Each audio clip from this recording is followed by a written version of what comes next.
Hello, everyone. Welcome to Azure Stack HCI, Jumpstart Your Deployment. My name is Carmen Crincoli. I'm a program manager at Microsoft. I run the Azure Stack HCI partner program. So I work with all the OEMs who sell Azure Stack HCI solutions on testing and validating their solutions, putting them in our catalog, promoting them, helping them understand what the requirements of the program are. Joined by Dan Kumo. Dan is PM in our networking team and has been deeply involved in the development and testing and work on this workflow we're going to show you today. As I'm sure many of you saw earlier in the week, we announced a new deployment workflow for Windows Admin Center for HCI clusters, and that's going to be the focus of today's session. So I'm going to give you a quick overview of Azure Stack HCI, just for anyone who doesn't know. I'm assuming many of you do. I recognize a lot of the faces in here, but if you don't, or if you just heard about it this week, we'll give you a quick overview just so you understand what makes Azure Stack HCI Azure Stack HCI. Then we'll really get into the meat of the thing, which is the technical demo. That's what we want to show you. That's what the focus is. It's going to be, I think, pretty exciting for anyone here who's worked with these technologies for the last several years, because it's not always been the easiest experience to have to deploy an HCI cluster with Windows. And this is, I think, going to be hopefully an impressive experience for you. And then that's it. We want to show you the demo. So if we finish a little bit early, it's just more time for Q&A. We sort of expect there will be plenty of questions, but we're not going to try and pad this out. We want to show you the technical demo and then get some community engagement and discussion about it. So this is part of like what we look at as a track of sessions. So there's more sessions coming as the week goes on. We'll talk about some of the other ones and what you can expect a little bit later. But this is the second one. We're building on the session Cosmos did yesterday called Discover Azure Stack HCI. If you haven't seen that one, I suggest you go back and watch it. You can see customers who are having success with it already and some of where we're going with Azure Stack HCI. So I think it's a worthwhile session to go back and stream if you didn't catch it.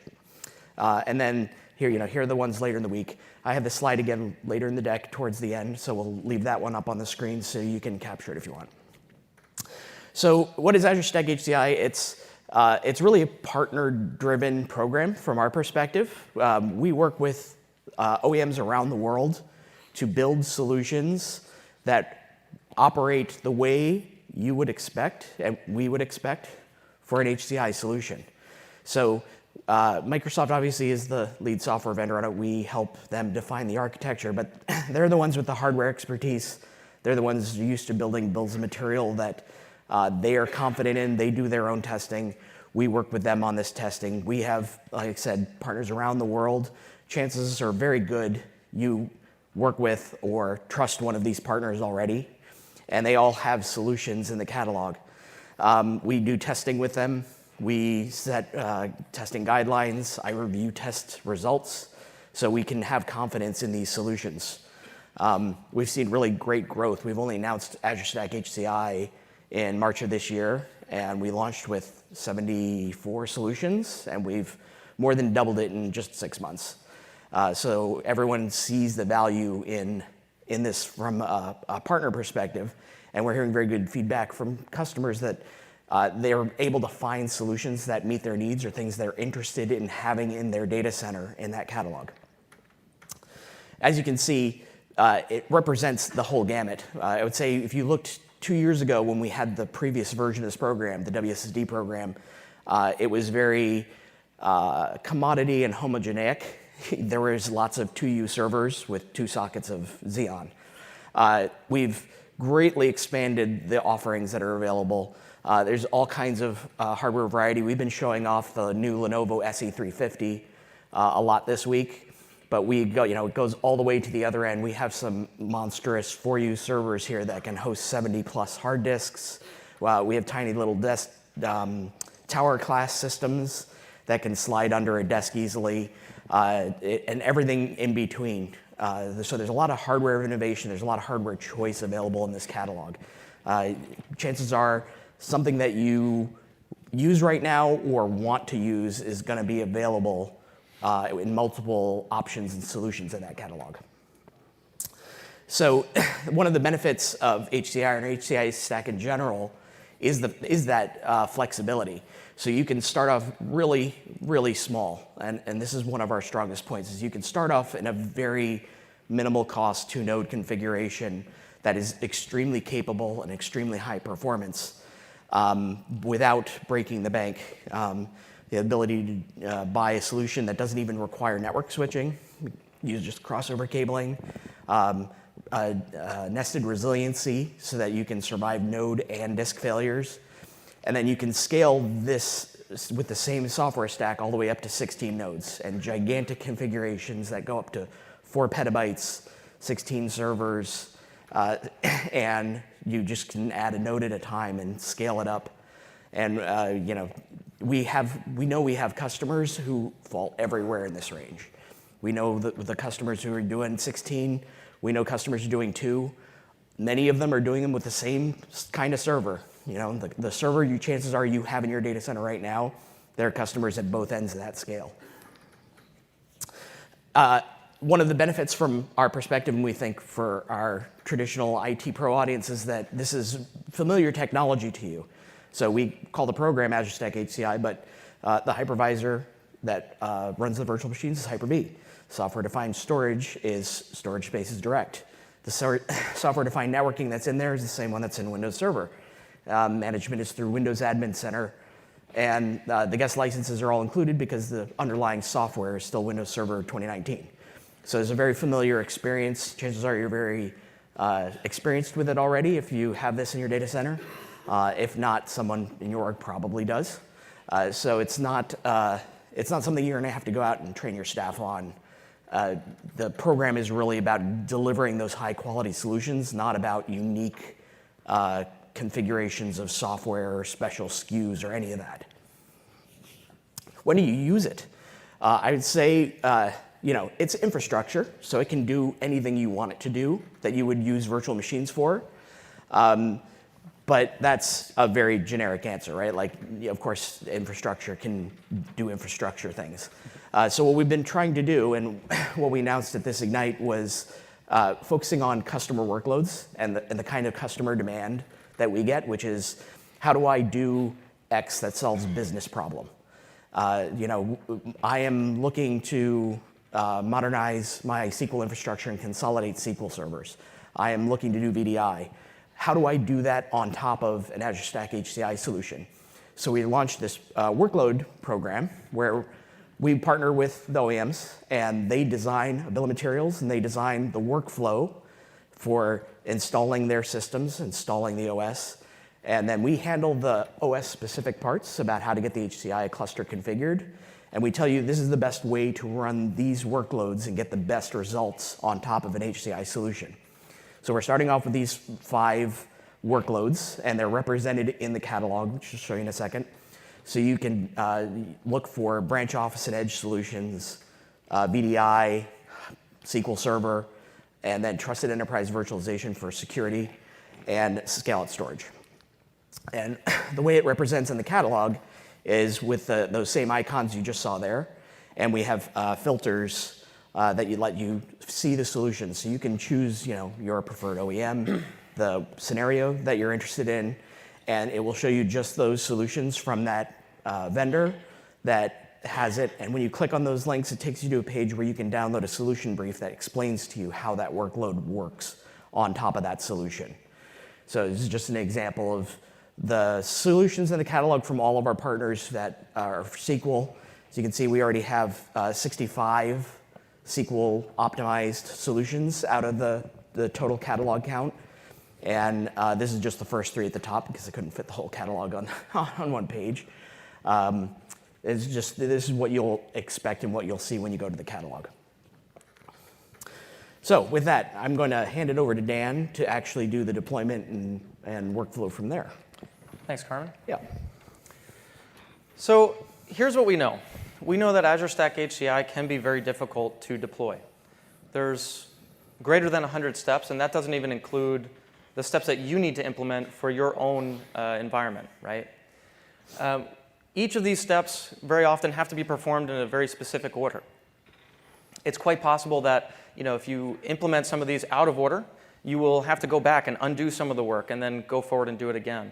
Right? You can't configure storage before you've configured the network. You have to do some of these things in the right order. And if you get them out of order, it becomes challenging. Many of the choices have a variety of defaults or that are not easily available or easily identifiable.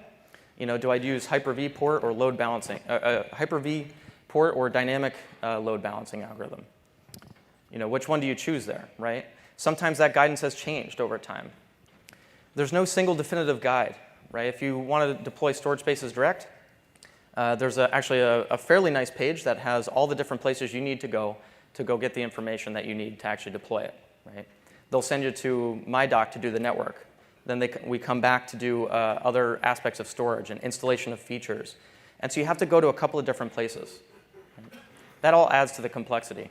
And then, of course, you have to take that, work it into your own environment, put it into your playbook so that your administrators can do it. Right?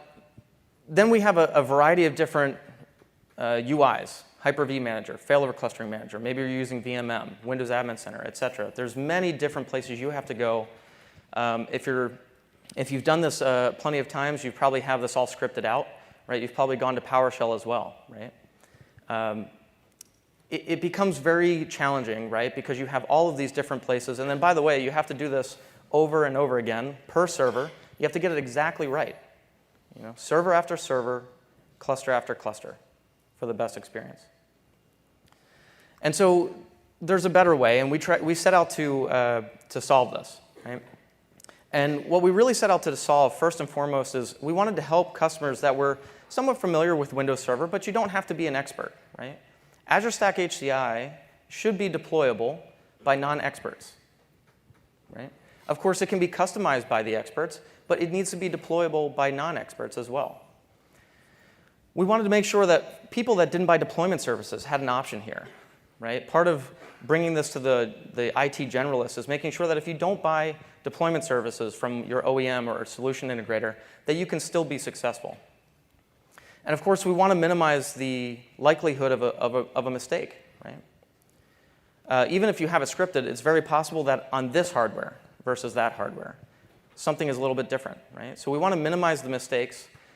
Not necessarily the number of steps, of course, right? Because we're still doing all the same work under the hood, but we're just going to make it a little bit easier for you, the user, or the IT generalist, to go through this process. And of course, we want to help you be as successful as it would be if we were in your data center advising you right there, right? If Cosmos or myself or Greg, Eldon, et cetera, were in the building with you and could advise you, we want to give you that information. Right? Of course, there are prerequisites, right? So we need at least 2 servers. This is a clustered system. We expect that Windows would already be installed, domain joined, and we need a domain user that is a local admin on each one of the systems, right? So the prerequisites for some of these technologies haven't necessarily changed, and we're not trying to solve every aspect of this deployment just yet. We would love your feedback, actually, on next steps, things that you want to see. But we're not necessarily doing all of these things right away.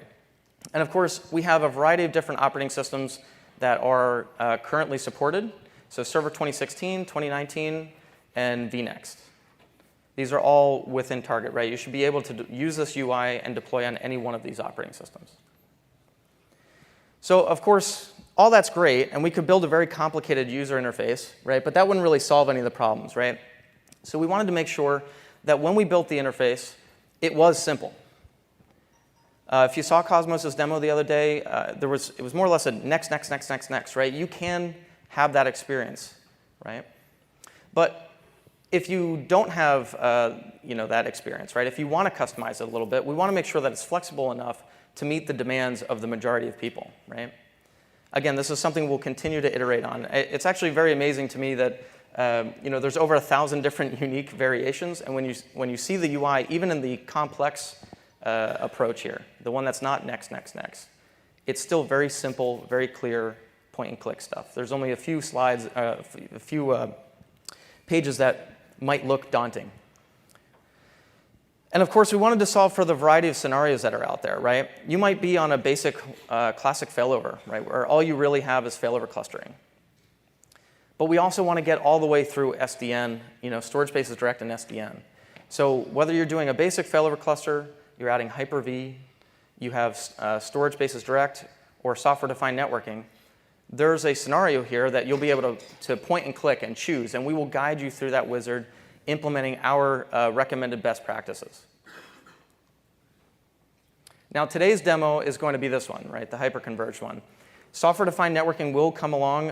If you look in the catalog, in the extension page today, which we'll show you in a second, if you look in the extension page today, you won't see SDN in that list, but it will come in the next 2 weeks. This is going to be something that we can iterate on very quickly, even a little bit faster than even Windows Admin Center generally iterates, right? This is just an extension, so we can ship this very quickly. And so SDN will be right along. And so if you look across each one of these stages, right, we have the prerequisites, some of the prerequisites, the basics, from networking all the way through SDN, networking, clustering, storage, SDN. You can see what's on the map already, what we've already done, right? Everything in gray, these high-level steps that are in gray will be coming.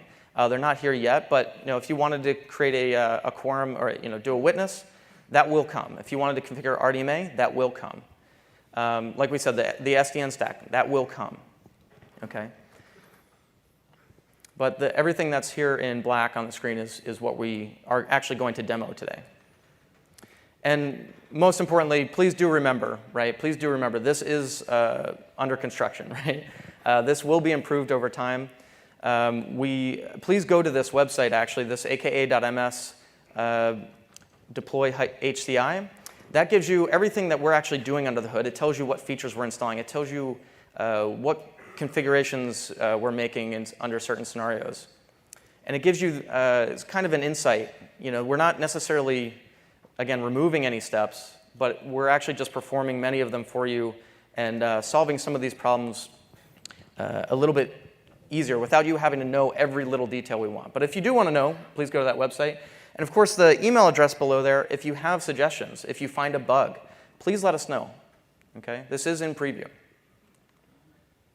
All right, so now on to the good stuff. So first thing is, if you want to start today, you can go to Windows Admin Center. You can go to Windows Admin Center, and when you launch it,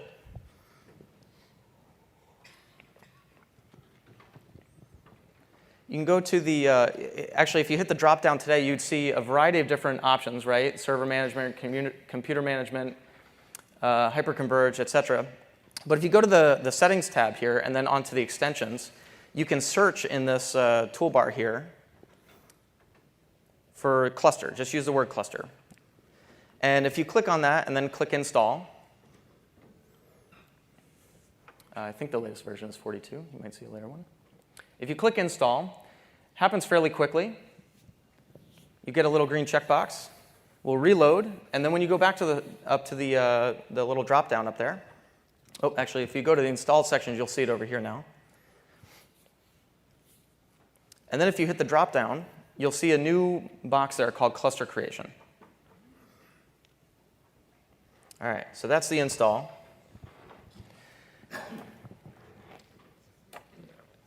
And now let's get on to the demo here, the actual deployment demo.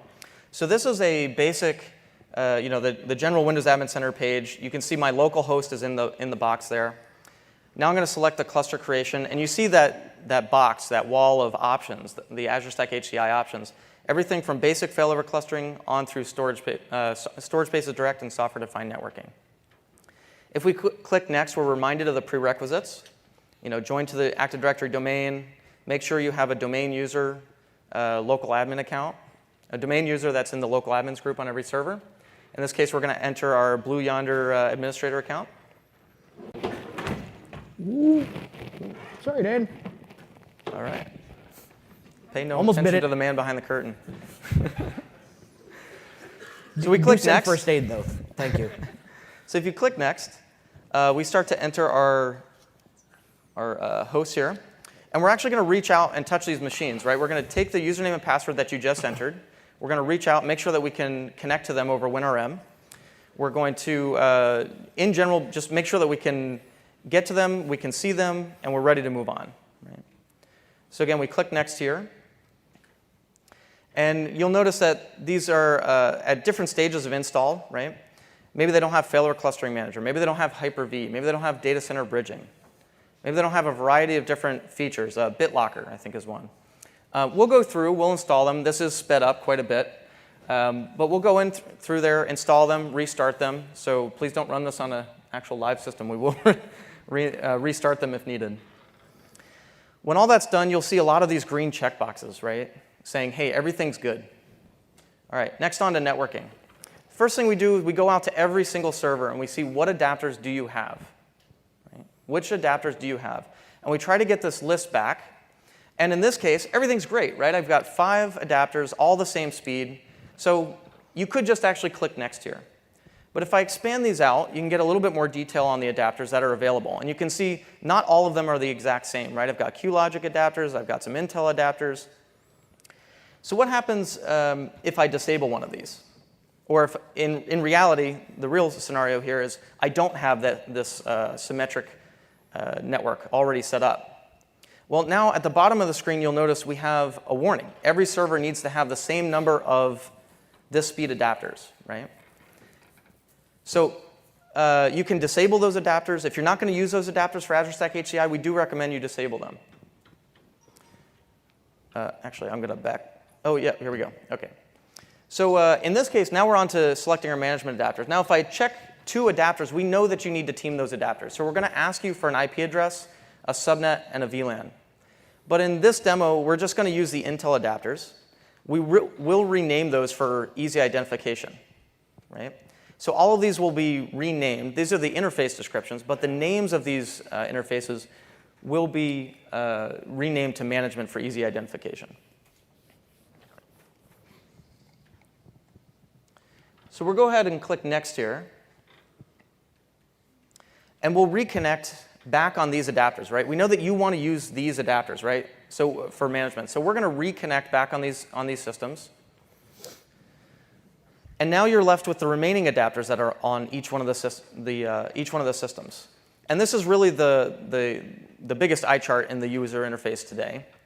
This page will likely change over the next couple of iterations. But here you can see I have 4 remaining adapters that were not disabled and I'm planning to use. And so I'm setting up each one of these on their own subnet and VLAN. So adapter 1 in each server is going to be on .1/24. Adapter 2 in each server will be on .2/24, right? Adapter 3 and 4 and so on, right? And so we do this really just to make sure that everybody has the same level of connectivity, right? And we will actually check that you'll have connectivity after we do this modification, right? So in this case, I don't have DHCP. Many server environments do not. And so again, this is sped up. I can't actually type this fast.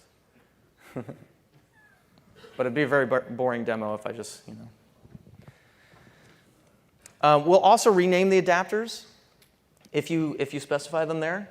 And you also have the option to select the jumbo frames. Now, on the physical adapters, if you're going to use jumbo frames for anything, they need to be configured everywhere, right, on all of the physical NICs. So you can have that. You have that option to select. When we click Next, we'll re-IP the hosts, the adapters as you said. We'll reset some of these advanced properties, or we'll set them to the best practices for you. So if you don't know what the best practice for certain options are on your adapters, and there's a lot of them, we'll do that for you. Of course, we'll do a connectivity check, right? So for each subnet, we're going to look across and make sure that every subnet that you have, every system has access on the same subnet. And so slowly but surely, you'll see the connectivity check passes, and we're ready to create our virtual switch. Now, you see 3 options here. We have 4 adapters that can all be teamed together. And so there's a variety of options. We just don't know what to do, what you might want to do here, right? In the demo we did earlier this week that Cosmos did, there were, I think, only 2 adapters. And it's very clear what we're going to do. If you're running Azure Stack HCI, you need to team those adapters, right? This is very clear. In this case, we actually don't know what to do. So this is a choice that you have to make. But it's pared down. you have the option to create one virtual switch for compute and storage together. You can create a virtual switch just for compute, meaning no host vNICs, and you're going to use the remaining 2 adapters for your storage, and that's what we're going to do today. Alternatively, if your long-term goal is to manage with VMM, you might want to actually make 2 different virtual switches, right? One for compute, one for the storage. Right? So again, you have a variety of different options, and in this case where we didn't know what to do, we asked you to do it. We made a single checkbox, or a single button. Now we'll select the first 2 adapters here. And again, you see the warning down there that we didn't have them until we selected every adapter we needed to. Again, here's the advanced options. You can see the name and rename it if you'd like.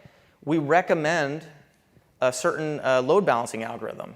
You can enable and disable some of the advanced features. But if you're happy with what's there, just go ahead and click Next. So we'll reach out now. We'll make the virtual switch. If we have to make SMB vNICs, we'll make those. We'll do the team mapping for you. Right? So once this includes RDMA, I can deprecate my 30-plus page guide on data center bridging, right? That's great. That's clap-worthy, right? Come on, guys. Let's hear it. All right, yeah. All right. All right. So the virtual switch is being created, and we move right into cluster creation. This is a simple one-click button, validate. Right? As soon as this validates, we're going to, as this validates, we're going to enable CreditSSP. And you'll notice we actually have to do this a couple of times. We actually have to re-enable CreditSSP, which is actually a good thing, if you ask me. Because in the middle of this wizard, if group policy comes down and blocks CreditSSP, now what? Right? The wizard fails, right? And you have to troubleshoot this. It's unclear. So we'll ask you again, are you sure? Can we enable CreditSSP? Yep. OK, we'll go ahead and do that. So now we have the validation report. You can see there's success, there's a couple warnings. If you have failures, right, you can go off, fix those failures. You can look at the report, download it here, go off, fix the failures, and just right here in the wizard, hit validate again. All right. Moving on. We're ready to actually create the Azure Stack HCI 01 cluster. Now, if all's well and good, all you actually have to give us is the name. In my environment, I don't have DHCP set up. So I'm going to hit the drop-down here, the advanced drop-down. But before we get this, one note, just look for these informational bubbles, right? This is where, if I was there and I wanted to give you some advice, I would actually tell you some of these informational items, right? So keep an eye out for those informational bubbles. We do tell you why we're doing some things, right? If it's red on the screen and you don't know why, or you can't quite figure out why, we'll throw in what you actually need to do, right? In that case, the bubble was saying the name can't be bigger than what's allowed by NetBIOS, right? So now we're going to specify a static IP address on my management network. I click Add here. Now, if you had multiple gateways, you might need to ignore some of these networks. Okay? In my case, I don't. I only have one gateway on the server. So I'm going to click Create Cluster. So again, I gave it a name. I gave it an IP address for the cap. And click Create Cluster. That's the most complicated part of the clustering, right? So this will take a few minutes. Again, the video sped up to keep this action-packed, right? I didn't want you guys falling out of your chairs here. And here we are. Again, green stamp. Everything's good. Now we go off, just like we did with the network adapters, we look for the disks. Okay? And I won't scroll through each one of these sections here. In this case, hey, everything's great. We've got symmetric disks on every system. So we're ready. Click Next. Clean the drives. Maybe you're doing a DIY. You didn't get deployment services, or this is not the first time you've deployed on these systems. So now you're going to clean the drives. And the great part about this, if you really want them super clean, you can keep clicking this button as many times as you like. Right? But again, green checkbox, everything's great. Next. Enable storage spaces direct. One button. No PowerShell commands either. Enable CreditSSP, like we said, if something came down and turned it off and we want to make sure that this is enabled, that's there for you. Here we'll create a storage pool. Right? We'll set up the tier templates that would normally be part of this deployment. And in a few minutes, we're ready to go. Green mark. Download the report if you want to store it. In our case, we'll just click Finish, and we're ready to go, right? So we'll head over to the connections list, back to that beginning screen right where we started from. And you'll see we actually have a real live cluster here, right? You can connect to it. You can change who you're connecting into if you want to give your administrators a different, if they want to connect into it with their accounts. When we connect in, give it a few seconds here.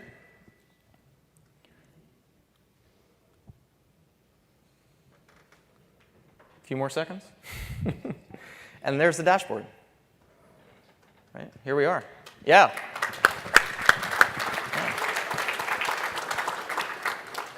Yeah. All right, so we know that it is hard today, but through this deployment wizard, right, the end-to-end workflow is now automated, right? We have a guided deployment.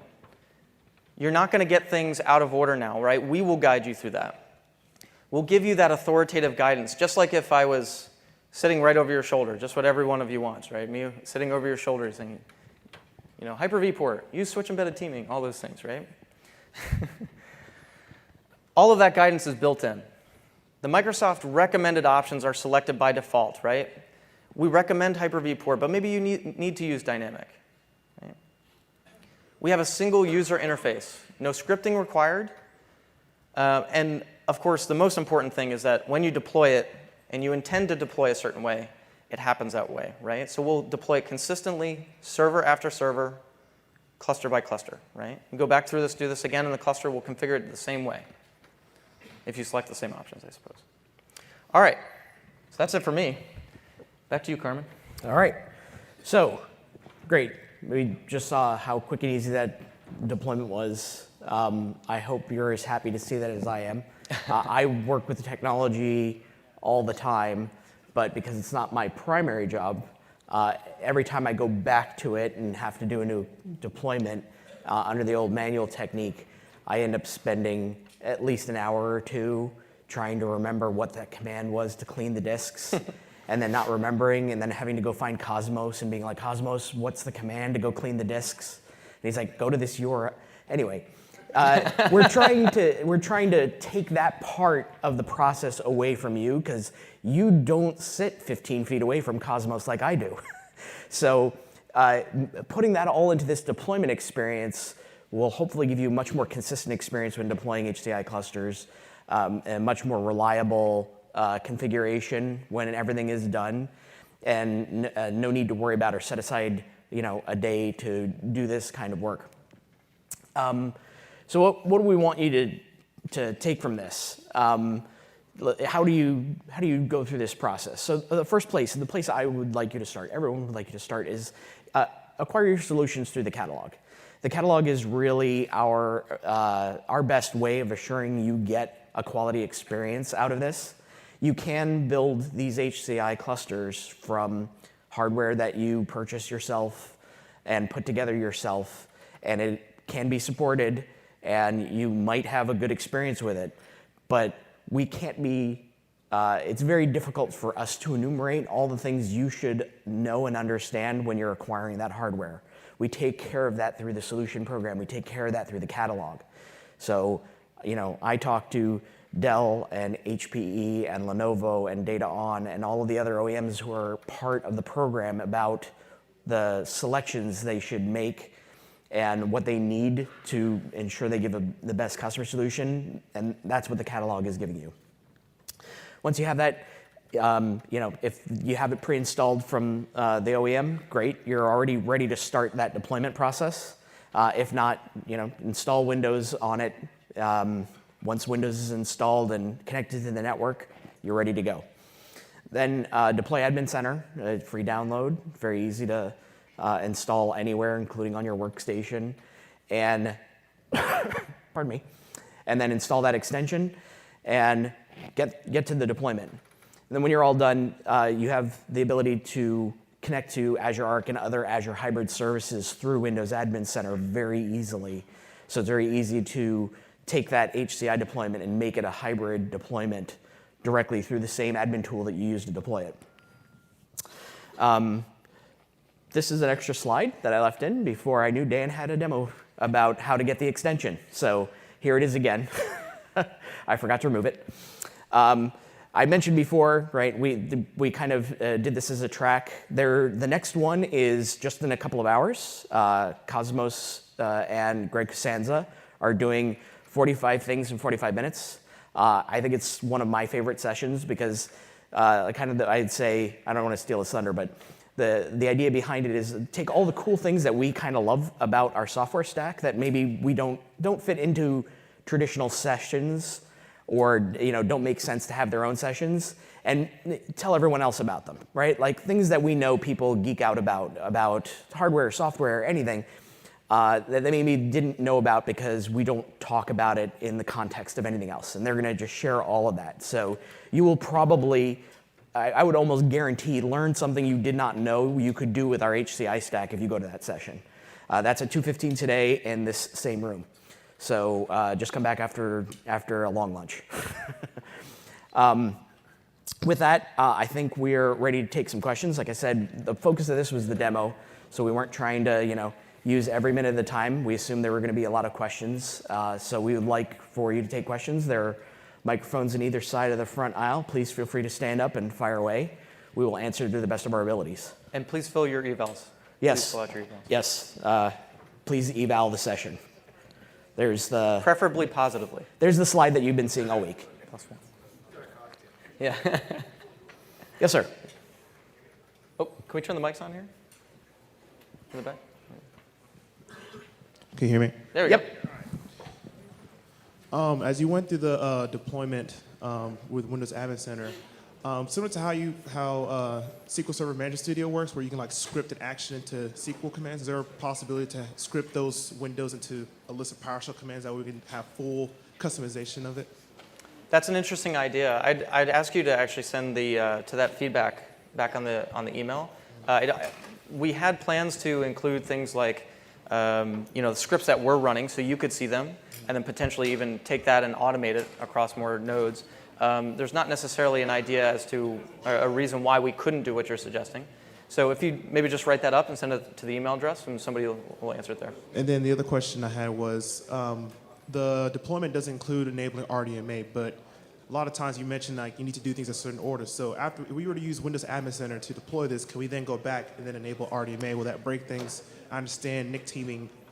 I can't remember which Windows version fixed it, but I remember NIC teaming sort of broke with RDMA, but I think 2019 or 2016 fixed that. Yeah, so I think what you're specifically stating is in 2012 R2, you could not NIC team with RDMA capable adapters. That has been resolved with switch embedded teaming.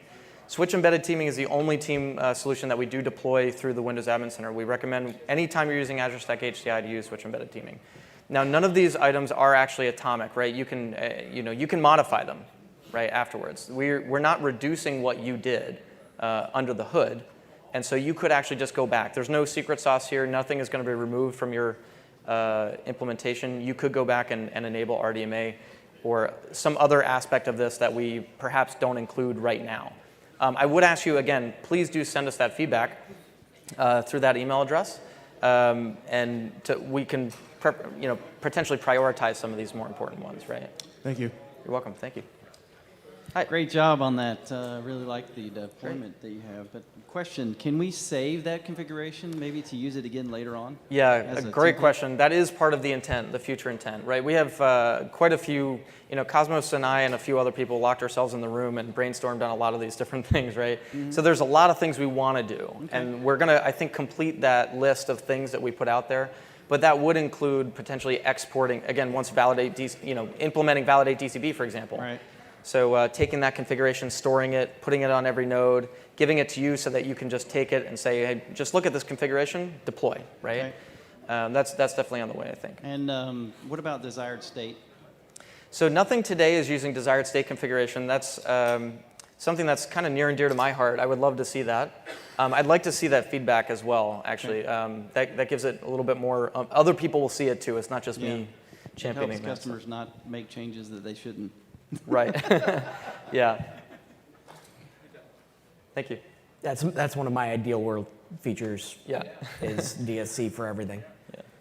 If you were going to use this in like an edge office that doesn't have any connectivity back I'm sorry, could you speak a little If closer? you're going to use this in an edge office that has no connectivity back to other infrastructure, could you install the domain controller role directly on the physical host to take care of the domain join? So I would point you to the domain, to the Active Directory team and just verify that. Typically, I would say probably not. It's probably not the right idea. The Yeah. Hyper-V team does not like Active Yeah. Directory on Hyper-V hosts. So you'd need another host. Yeah, I mean, typically Or- you've got an Azure Stack HCI cluster, right? That's designed, you know, you might be putting a VM somewhere, but realistically, you have to have the domain already there anyway in order to use this wizard, right? These all have to be domain joined. And what we do in those scenarios often is you can just put another VM on one of the hosts non-clustered. That's true, and too. as long as that host comes up, that VM will boot, and you get the same effect without having to put the Active Directory bits into the host OS. Okay, So- that's the answer I was looking for. Yeah, okay, yeah, sorry. That's the best way to do it. And if you want redundancy, you can put one VM on each host, and Right. you know, that way or on multiple hosts, and that way you'll always have multiple ADs. That's the much better way to do it. Thank you. Yep. Hey, question about SDN. You mentioned sort of coming soon. So what's the intention? So it will deploy the full SDN stack, so like network controllers, gateways, muxes, and also the configuration of SDN? Yes. Okay. And Yeah, simple answer, right? Yeah, at the end of the day, you installation should have a is fully painful. functional SDN deployment, right? in terms of how it would, if you wanted to start using VMM to manage this to get VM templates or something, can you just import an HCI cluster into VMM and manage from there? Or? So I don't know how that actually looks. Do you know offhand? I don't. So I don't think that VMM has a HCI cluster object, if you want to think about it that way. Yeah. But the servers, there's nothing preventing you from importing the servers, and actually you do have a cluster object, so you could import the cluster into VMM. It's not a HCI cluster; it's just a cluster. So you could then take this into VMM. Yeah. If there's feedback there, folks, that you want to see, please send it to us, and we can actually work with the VMM team and have some integration there. Okay, thank you. That would be really good, by the way, because when you import it, it doesn't know anything about the IP pools or any of that stuff. The profiles, I mean, I see. it's a nightmare when you try to bring something, a cluster you already built into VMM. Right. You're out of line though, so I'm just kidding. Nobody likes this side, so that's all right. Our firm uses Cisco for all our networking. Sure. And so we're using. Could you step a little closer? We're using Cisco ACI. Okay. And the ACI logical switches. Is that something that's going to be compatible with HCI? That's a great question, actually. And in the very, very back, he's not paying attention right now, so you can sneak up on him. But Greg Kazanza, next to the yellow book bag over there, I think could answer many of these questions. So, all right, you're welcome. He's got his arm raised back there. There you go. That's okay. Cisco ACI, your favorite topic.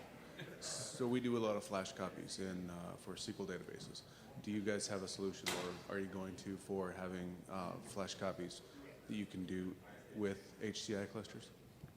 I don't know. I missed the beginning of that. Flash copies. All flash. SQL Server flash copies. Yeah, So I don't know. I think there is some interest in working with SQL Server. That's been a common request.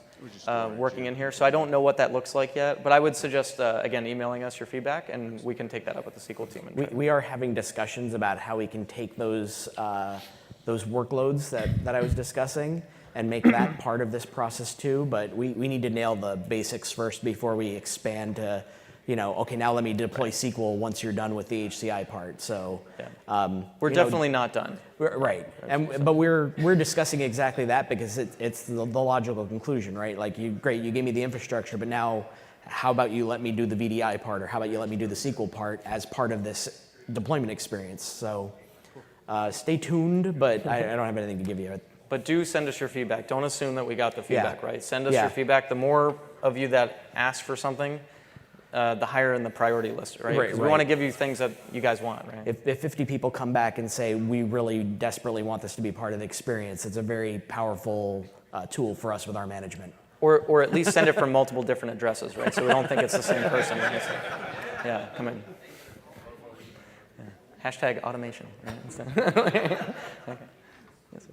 What are the steps for adding new nodes on an existing cluster using the same interface? Yeah, we've gone through so many of these ideas. We have so many different ideas and things that we can do here. Right now, new node is not included, obviously, but I think there's definitely a case to be made for adding on a new node. Right now, this is new Azure Stack HCI deployment, and so again, if you're getting a shipped solution, right, you already have the nodes you're thinking of. Eventually, one day you would want to expand, so we didn't do that in the V1 here. But again, please send us that feedback, and we will try to prioritize as well. It is on our list of interests. Okay, my second question is quite similar. If I lost one node and I need to restart from scratch, what are the steps? I'm sorry, if you need to replace a node. I mean, Yeah, it's another still good one. It's still the same process right Yeah, now. We're not automating Cross the replacement or fingers add right and now. run again. Yeah, I mean, remove node is pretty easy. Yeah. Replace, not so much, yeah. That's okay, thank you. All right, thank you. Is your intent with the RDMA configuration going to be support both iWarp and Rocky 2? Yes, it is. We have a variety of different partners. Some of them are actually here in the room with us today. We obviously recommend iWarp only because of the simplicity there, right? And at the end of the day, you don't have to decorate the switches, which we can't touch today anyway through this UI. So when RDMA comes, we are actually already installing the data center bridging role feature that's in Windows. We will actually set up we'll give you a UI to select which policies and traffic classes you want and the bandwidth reservations. And then we'll also, I think somebody mentioned exporting the configuration. The intent there would be export the configuration so that you can run validate DCB, part of your validation. That would be a single click, run validate DCB, and yeah. And in the future, actually, we'll have some automated monitoring for that as well, right? So it'll actually run daily in vNext and launch some faults if there's a problem. So I saw the graphic earlier where you're talking about expanding from 2 nodes to 3, 4, 5, and on to 16. Is there any new functionality to be able to overcome that 2 to 3 to 4 without rebuilding your volumes? No. Oh, I think that's Not right now. Yeah. That's more of a storage, not deployment question. Yeah. But You're talking about like changing from 2-node mirroring or resilient mirroring to mirror accelerated parity as you have more capacity and more nodes. Not right now. Yeah. Storage migration can make that a lot easier. Okay. Because it lets you move between volumes in the same system, but there's no automated switch this over between resiliency types as they become available. We know people want that one, but that's not something we can do through Admin Center. That's like base OS functionality, so we need more time to bake that in because worst case scenario is always data loss. You have to be very, very careful on those kinds of things. Sure, yeah. And we have our first question from this side of the room. All right. I've actually got 2 questions. One of them's RDMA. Oh, first 2. Yeah, 2. So first one's RDMA related. So I know on the catalog, all the vendors for the server side are listed. Is there going to be the networking side and the vendor switches, the physical hardware for to support RDMA and? You're saying on the solution catalog, will it? So it does tell you right now when you look which RDMA protocols are listed in each solution. Okay. So you can see there, it'll say, Rocky or iWarp or Rocky and iWarp. Okay. I believe. Yeah. It is there, Yeah. so I just Or didn't see it yet. we used to have a filter. I think it's in each entry. If it's not in each entry, I need to fix that because we just refreshed the catalog for this. Okay. There used to be a filter for RDMA, but we had to change things around.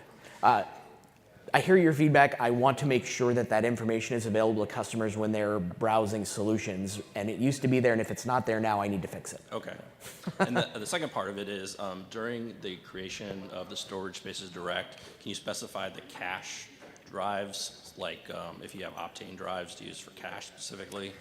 Yeah, so I think the intent there, again, keep it as simple as possible, right? So when it looked in that list, Cosmos actually had a demo yesterday where I believe at some point, maybe it wasn't yesterday or Monday, where he had cache drives and he had regular, I think, SSDs or HDDs, right? So they will automatically see those and cluster them, right? Enable doing the enablement for storage spaces direct is that one command, and they will look at the system and do what they believe is right. Okay. So you will see the cache drives. I'm not sure what the configurability there is through the UI yet. I don't know. I haven't done. Yeah. 'cause But like- Cosmos is in the back there. I would suggest chatting Yeah. with him. Okay, thank you. Thank you. Third question. All right. On this side. To follow up on that, it's on the basic OS install, if I have a 23 drive node, you're going to put it on a separate volume from the hardware controller, and then the rest of the storage will be picked up by storage, correct? If you have two virtual volumes, one for the OS and one for... Oh, you're asking would it see the OS volume and consider those drives as well? No, Is that no, what you're- no, Okay. no, you want to keep the separation. Yeah, yeah, of course. Yeah. Oh yeah, it does it. Yes. It does it automatically. It doesn't. It wouldn't ever consider the OS drive. Yeah, it won't see so- the OS drive in that list. It'll just show you the other disks that are available. So I can just make one mass volume or two separate volumes where I raid one, the OS for redundant. Two separate volumes. Yeah. Okay.